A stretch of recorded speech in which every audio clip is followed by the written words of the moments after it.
حق اور باطل کے درمیان فرق کرنے والا دن، اس کو یوم الفرقان کہا جاتا۔ تو یہ 17 رمضان مبارک ہے جس میں ایمان والوں کا پتہ جن سے پڑا وہ کافر تھے، مشرک تھے۔ ایمان والوں کی تعداد فقط 313 تھی، کافروں کی تعداد 1000 تھی۔ 2 لشکر ترتیب پا گئے، مقام بدر پر ان کا آمنا سامنا ہوا۔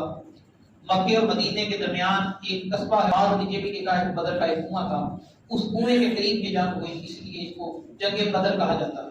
جہاں مسلمانوں نے پڑاؤ کیا وہ زمین ایسی تھی کہ اس پر ان کے قدم نہیں جمتے تھے، تو یہ زمین موزوں نہیں تھی، تو کافروں کی زمین ایسی سخت تھی جہاں پڑاؤ کرنا چاہیے تھا ویسی ہی تھی، لیکن اللہ تعالیٰ نے کرم فرمایا، رات بارش برسا دی تاکہ ایمان والے پانی بھی حاصل کر سکیں اور ان کے قدم بھی نہ ڈگمگائیں۔ اور مسلمانوں نے کبھی لڑائی بھی نہیں کی تھی۔ حضور اکرم صلی اللہ علیہ وآلہ وسلم کی قیادت میں بدر کے مقام پر مسلمان جمع ہوئے، تو نبی پاک علیہ الصلوۃ والسلام نے صحابہ کرام سے فرمایا، کیا جانتے ہو کافر 1000 ہیں، ہم تعداد میں اتنے تھوڑے ہیں؟ حضرت مقداد رضی اللہ تعالیٰ عنہ کھڑے ہوتے ہیں، یا رسول اللہ یا حبیب اللہ، جب تک ہمارے جسم میں ایک خون کا قطرہ بھی ہے ہم پیچھے نہیں ہٹیں۔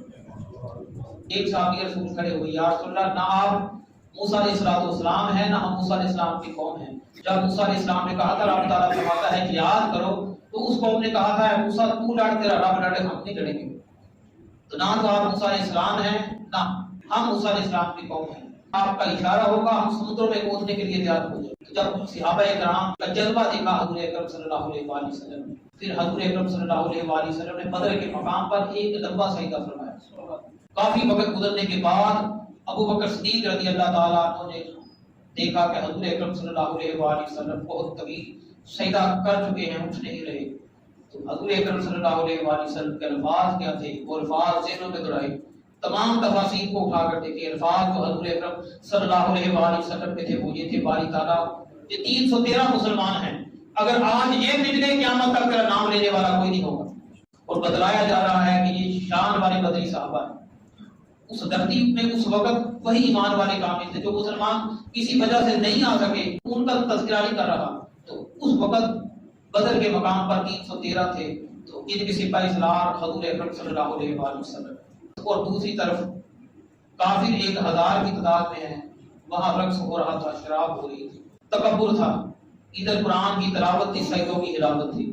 بہت مرتبہ ایسا ہوتا ہے کہ جب اللہ تعالیٰ کا کرم ہوتا ہے، اللہ تعالیٰ کا فضل ہوتا ہے، تو قلیل جو ہوتے ہیں وہ کثیر پہ غلبہ پا دیا کرتے ہیں۔ تو بدر کے دن بھی ایسا ہی ہوا۔